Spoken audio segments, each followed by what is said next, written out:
በሃይማኖት ጽናት ለተተከለ ሰው መታወቂያ ጽድቁ ፍሬ ትሩፋት ነው። ሰነፍ በእምነት ብቻ ብርቱም በምግባር እድናለው የሚል ከቶ ከሰው አይኖር። እምነትና ምግባር የተባበሩለት ልዑል ነው ክቡር በአገር ሰማያዊ።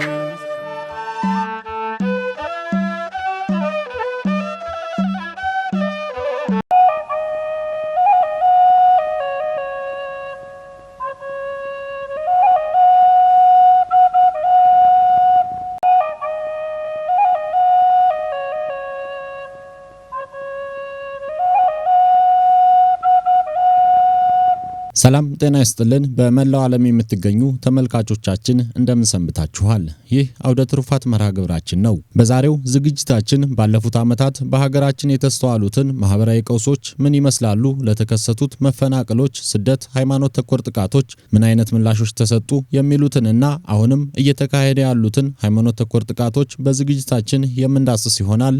እስከ ዝግጅታችን ፍጻሜ ድረስ አብራችሁን ቆዩ። ባለፉት ዓመታት በሀገራችን ኢትዮጵያ በሰሜኑ የሀገራችን ክፍል በተከሰተው ጦርነት ብዙ ሰዎች ለሞት፣ ለአካል ጉዳት እንዲሁም ለመፈናቀልና ለተለያዩ ችግሮች ተጋልጠዋል። ከዚያ በተጨማሪ በተለያዩ የሀገራችን ክፍሎች ነገድን፣ ሃይማኖትንና የፖለቲካ ትኩሳቶችን ምክንያት በማድረግ ብዙ ሰዎች ሞተዋል፣ የአካል ጉዳት ደርሶባቸዋል፣ ሀብት ንብረታቸው ወድሟል፣ ከቤት ንብረታቸው ተፈናቅለዋል። እንደ ማሳያነትም ከዚህ በታች የምንመለከታቸው ከምዕራብ ሸዋ አካባቢዎች በማንነታቸው ተፈናቅለው ደብረ ብርሃን ከተማ በመጠለያ ጣቢያ ውስጥ የሚገኙ ናቸው። ነገር እዚያም ያለው ኑሮ ያው እንደው ቤትም አለኝ ነበር እዛው ይቺ ያሰናዳችልኝ ተንያልሁ ነበር ኑሮዬ። አሁን ተፈናቀሉ እነሱ ሲወጡ እኔም ወጣሁ። ቦር አንዴ ነው 10 ኪሎ ምናገኝ።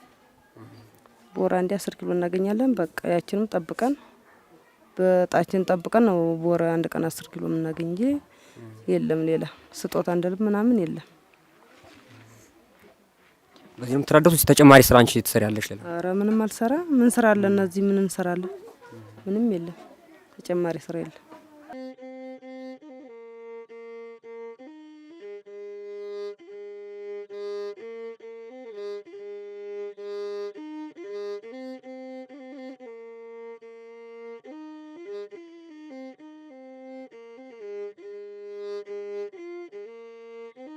ሰው እዛ ሲታረድ ለነፍሳችን ብለን ልማ ሲታረድ ፊት መጀመሪያ ከብት ማሰመሪያችን ነው እያሉ በቃ እያመለከቱ ትላ ሰዮ እያመለከቱ ቤቱን እያቃጠሉ ይየታል መሰለንም ዘመን እንዳል አሁን ደግሞ ገባው ደግሞ የሚያርድ እንትን የሚያርድ ተሳቸው ጋር ይሆኑ በቃ ንቅልቅል አደረጉ። የልጆች እናቶች ሞተዋል።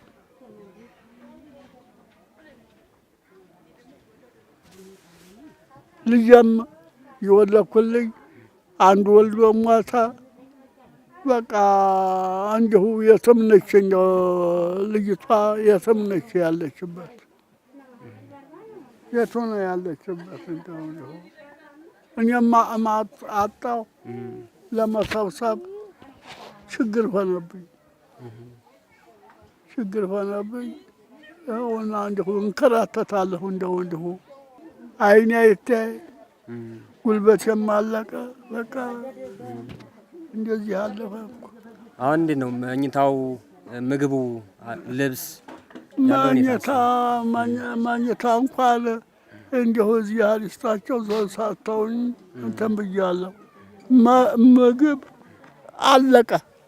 እዛው ታች ደብረ በና ቶይታ በኩል ነበር እንትን የተባለው አሁን ያተመጣን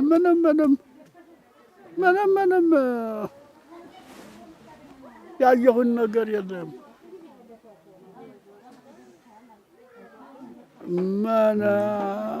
እንግዲህ መንግስት እንዳደረገ ነው እንጂ የታወኩት እኔማ እንዲሁ መንከራተት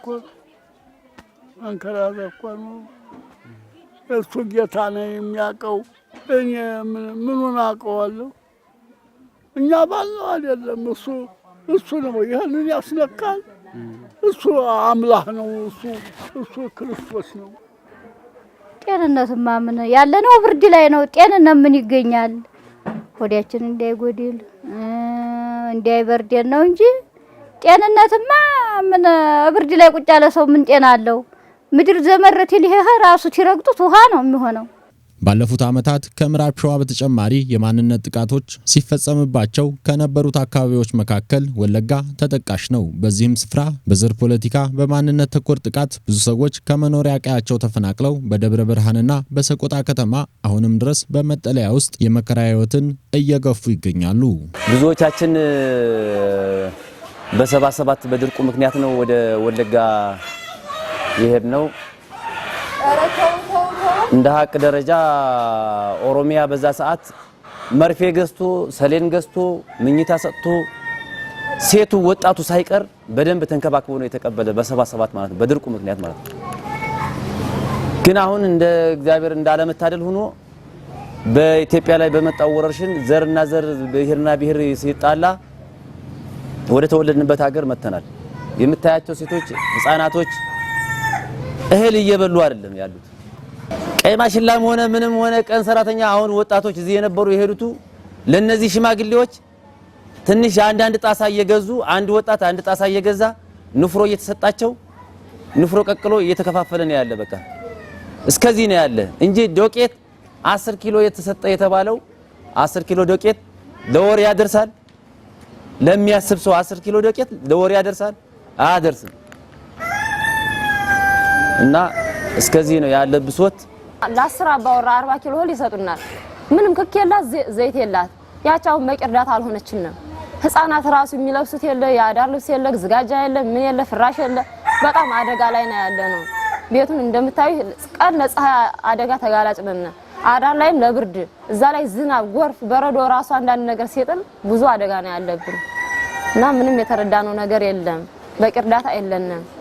10 ኪሎ ለአንድ ቤተሰብ ነው ይላሉ፣ ግን 8 ቤተሰብ 10 ቤተሰብ አለ። ለሁሉም አካታው 40 ኪሎ ብቻ ነው የሰጡን። በቅርዳታ አልሰጡንም። ምንም ግዳፍ አልተደረገልንም።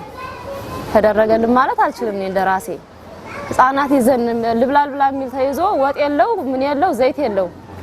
ዘይትስ መቼም እስኪ ያለምተኛ ነውና ወጥ ራሱ የለው። ምንም የሌለው ነገር እንደተሰጠን ነው የማሳስበው። ምንም ምን ለብሰው አልባሳት እንኳን አልሰጡንም። ራሱ ኩባያ ይበዛል። የውሃ መጠጫም አልሰጡንም እና ንጹህ ድህነታችንን ይዘን ደግሞ እዚህ ለተቀመጥነው ሌባው አያስቀምጥም። አንዴ እንጀራ አንጥሉና አንዴ ብር አንጥሉና አንዴ ሞባይል ሰርቃሉ። ምንም መቀመጥ አልቻልንም። እኛ ተቸግረን ነው ያለነው፣ ባደጋ ላይ ነው ያለነው። ያው መቼም የኛው ችግርና የኛው ሐሳብ የኛ ችግር የኛ ስራ መቼም ለሀገሪቱ ለጦቢያ እንኳን በእንደዚህ ያለው በሚዳው ያለበት ደንቆረም ቢሆን ይሰማዋል። የኛን አደጋ የኛ ችግር እንደዚህ አይባልም። እዛ ያው ወንድሞቻችንም አጎቶቻችንም አክስቶቻችንም ይሄው የዚህም አሁን ልጆች ወደ አሁላን የነዚህ አባትን የደረሰን ነግፍ እንዳንበላ እንዳንታየ አገር እንዳንናፍቅ ሰርተን እንዳንበላ እንግዲህ ጋሪያ እንዳንዞር የሚደረግ ድርጅት ተሰርተን ተጎድተን የመጣንበት ሐሳብ ማለት ነው። እና የነዚህ ሙጮች ስንት እንደናንተ ወንድሞቼ ልጆቼ ሰርቶና ስንት ደረጃ የሚደርሰው ተቀዝፎ አክስቶችም አጎቶችም ያው ተቆምጠው ሳንቀብራቸው ነው ራሱ ሬሳችንን አላነሳንም። የወጣንበት ቦታ አይራ ጉልሶ ይባላል፣ ባቦ ወረዳ ይባላል። እንደዚህ ከመንጠላው ሸሽተን እንኳን ወረዳው እንገባለን ብለን ወረዳው ገብተን የትምህርት ቤቱም እንደዚህው ተሰጥተን እዚያ ገባነው ላይ ወጭ ብለው ሲቀሩ ያው የወረረን ወሮ ወጣ፣ የሞተም እዚያው እንደቀረ ሳንቀብራቸው ነው የወጣ። ሳስበው ሀምኑ ታሪክ እንደአለ እኔ አሁን ሸሽቼ ጉልበት አግኝቼ ልወጣ ሁኛ አይደለም የወጣሁት። ግን ለምን እንደሆነ የኋላውን ፈተና የሚያደርሰኝ ላየው ነው። ከዚያ ህጥበው ቸሩ እነዚህ ልጆች ይቺ መጫት ወጥታ ማንታ ልጆች እዛ ልትወጣ አይደለም ያ ቢወጣ ስንት ደረጃና ስንት የሚሰራው ቀርቶ መጫት ይሁን ማንታ ልጆች አዝለን ወተናል። መቼም እንዳወጣጡ ከዚያ ላይ ወጣን አንስተን እቸም ለህይወታችን እግዚአብሔር ይመስገን። ግን ለወደ ኋላው ሆነ ተመቸነን ብለን ተመቸናነለም ከፋነን ብለን ደግሞ ከፋነን እንዳለንም ደግሞ እግዚአብሔር ይመስገን 10 ኪሎም ትሆን 15 ኪሎም ትሆን ይጥሉልናል። በየመንገዱ በየመንጠላው ነው እያረፍን የመጣነው ለራሴ ማለት ነው። ያለንበትማ መቼም ተቀብሎና ያው መቼም አልጠገብንም። ተጥቃቱ ለጮው ለበርበሬው ለእንጨቱ ለውሃው አረዳንም እንጂ ያችን 10 ኪሎ 10 ኪሎ እየሰጠነ ነው። በወር ወርም ያልፋል። በወር የወር መደብ የለንም። ግን እነሱ ራሳቸው ባለሰዓት 2 ወርም ያረጉታል። እንደገና ሀወር ወዲያም ያረጉታል። እልፍ ህድት ነው እንጂ ወር ተብሎ ወርም የቆጠረልን የለም። ከዚያ ላይ ደግሞ ያቸራሽን አልበቃችንም። የምትሰጠው ያው በቆሎ ናት። አሁን ህመቼ ይዘን ህማዚያ ወዲህ ይዞ ያለ በቆሎ ናት። ያቺ በቆሎ ደግሞ ይሄው አልበላቸው አልዋጣቸው እያለ ከዚያ ላይ ዘይት የለው ወክክ የለው። ያው መቼም ያችን ዶቄት ይሁን አገኘን እንጂ እየተቸገርን ነው ያለነው እየተቸገርን ነው። መንግስቱ እንዳቀፈን ነው ደግሞ እርግጥ ዘይቱም ህክኩም ሁሉም ሀወጭም አለ እንዳንል ሁሉም የለንም። እኛም ደግሞ ባዶ ነው ያለነው እየተላጋነን ያለነው እያራባነን ያለው እየጠማነን አልጠገብንም።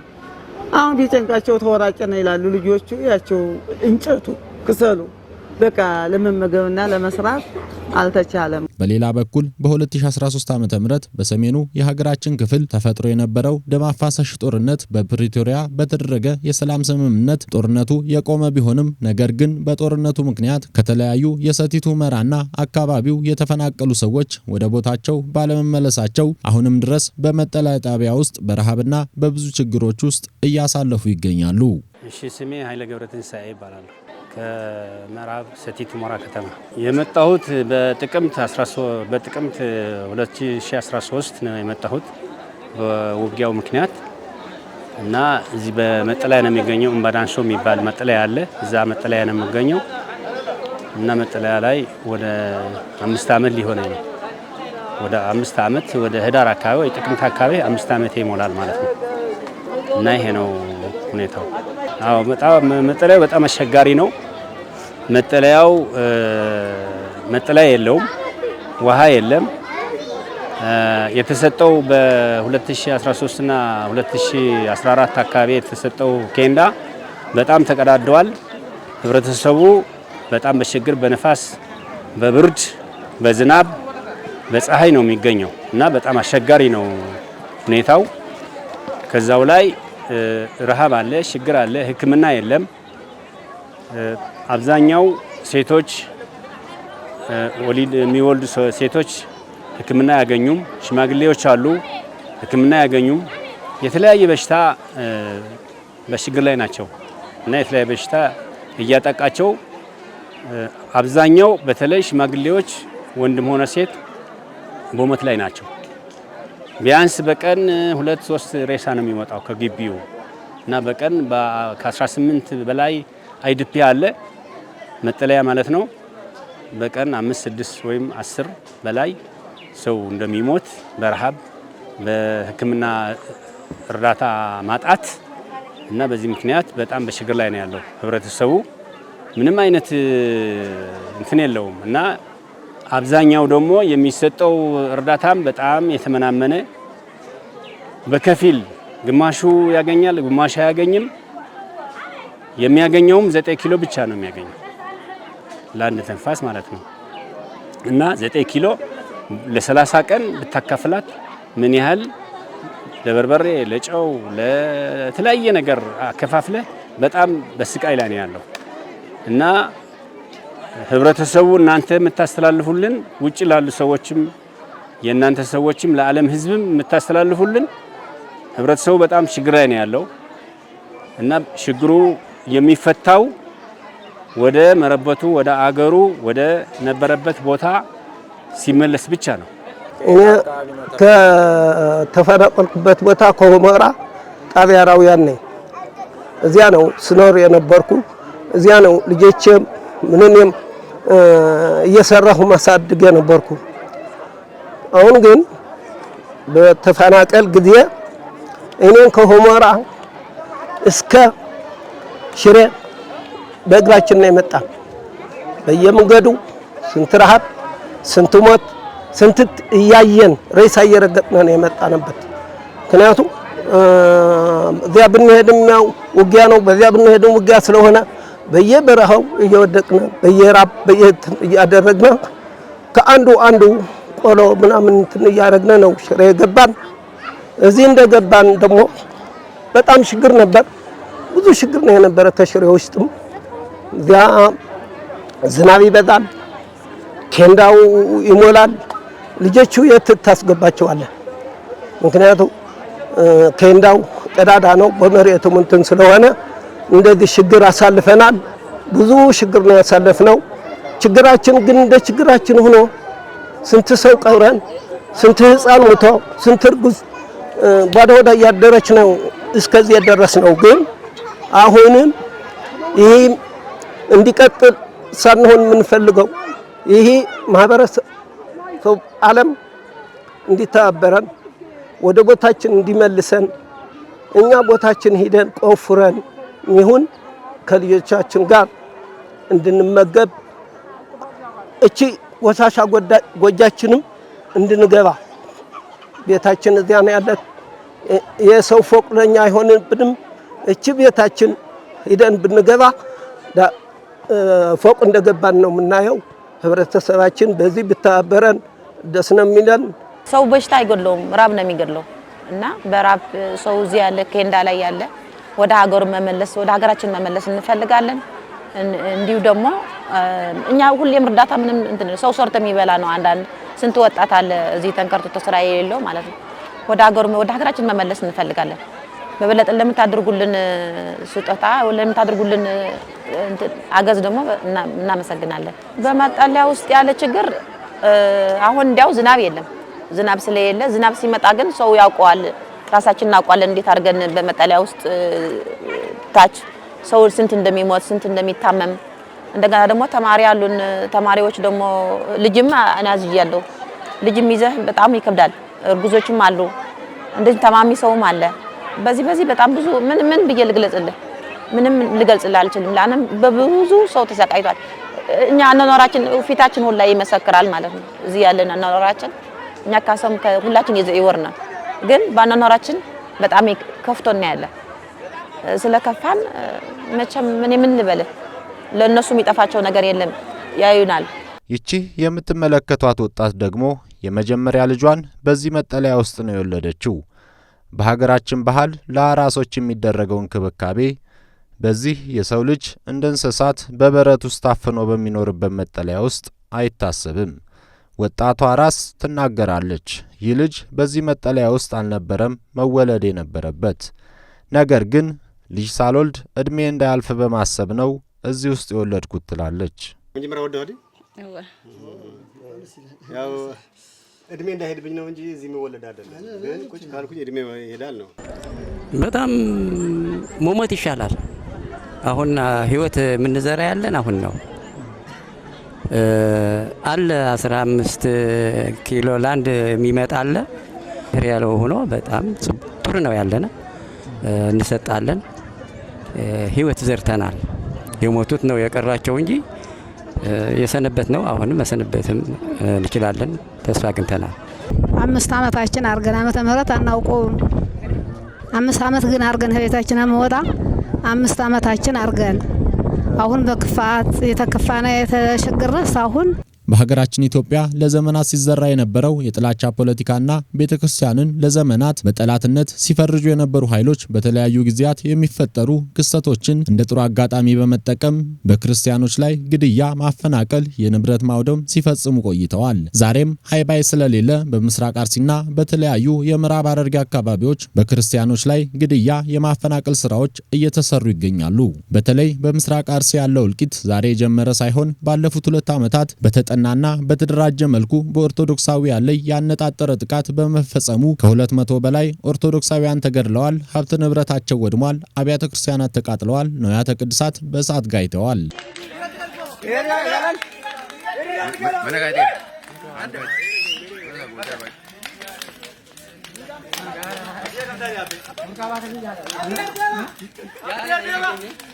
ባለው መልካም ነበር ግን እንዳጋጣሚ ሆኛ ያጎኝ እያሳከምኩና እየተከታተልኩ ነው ያለው እና እንደዛ ነው ያለው። ከስንት ሰዎች መካከል የተረፈች እሷ ኦሬዲ ያው አማሙታቸው ሁለት ቦታ ነው፣ ሁለት ግሩፕ ናቸው። በአጠቃላይ የሞቱት 14 ናቸው። ከ14 ውስጥ እንግዲህ 16 ነበሩ። ከ14 ውስጥ ሁለቱ የተረፉት እንግዲህ በሆስፒታል ውስጥ ነው እንደምታያቸው የሚገኙ። ወይ ይተርፋሉ ወይ ይሞታሉ አናውቅም። እንግዲህ ከእግዚአብሔር ጋር እያሳከምን በሕክምና ጉዳይ የተከታተልን ነው። በላን አከና ከምን ፈየነ ያነ ተሰዱፈ ገራን ከኛ ቦሬራ ባየ ሚዳምነራ ኬስ ከኛ መዳዳ ጎቸ ስኩኔሳ ከነካ ሙቱማን ኡመኒ ኩን ilaalcha maal akka nu bira dhaabbatee nu maddii dhaabbatanii akka nu gocha kan akka nu barbaadanii fi akka nu ilaalan barbaadu. ይህ ሁሉ ሲፈጸም የመጀመሪያ ስራው የዜጎችን ደህንነት የመጠበቅ ኃላፊነት ያለበት መንግስት ድርጊቱን ማስቆም አልቻለም ወይም አልፈለገም። በተለያዩ የኃላፊነት ደረጃ ላይ የሚገኙ ጉዳዩ የሚመለከታቸው አካላት ድርጊቱን ከማውገዝና የዜጎችን ደህንነት ከማስጠበቅ ይልቅ ዛሬም ድረስ ጆሮ ዳባ ልበስ ብለው በማለፋቸው ይኸው ዛሬም በምስራቅ አርሲ አሰኮ ወረዳ በሁለት ቀን ውስጥ ብቻ ከ50 በላይ ሰዎች በአሰቃቂ ሁኔታ ተገድለዋል። ከ200 በላይ መኖሪያ ቤቶች በእሳት ጋይተዋል። ከ101 ዓመት በላይ ዕድሜ ያስቆጠረው የጠለታ ቅዱስ ገብርኤል ቤተክርስቲያንና የካራ ኩፍቴና መድኃኔዓለም ቤተክርስቲያን ሙሉ በሙሉ በእሳት ወድመዋል። ቁጥራቸው በውል ያልታወቁ ኦርቶዶክሳውያንም የገቡበት አልታወቀም። የተቀሩት ወደ አጎራባች አካባቢዎች ሸሽተዋል። ሌሎችም በጫካ ውስጥ ሞታቸውን እየተጠባበቁ ይገኛሉ። ይህ ሁሉ ሲሆን አሁንም የሚመለከታቸው የመንግስት ባለስልጣናት ጉዳዩን በዝምታና አለፍም ሲል ምን እንደተፈጠረ እንዳልሰሙ በመናገር ላይ ናቸው። በጎችን ጠብቅ ግልገሎችንም ማሰማራ ቸርረኛም ሁናቸው የተባሉት የበጎቹ እረኞችም የበጎችን መታረድ ሊያስቆሙ በጎቻቸውንም ከተኩላዎች ለመጠበቅ ጠንቀር ያለ ግፊት ሲያደርጉ አልታየም። ዛሬም ኦርቶዶክሳውያን እየተገደሉ እየተፈናቀሉ ነው። ለሞቱት ነፍስ ይማር እንላለን። የሚመለከተው የመንግስት አካልም ይህንን ፍጅት እንዲያስቆም ጥሪያችንን እናቀርባለን። ይቆየን።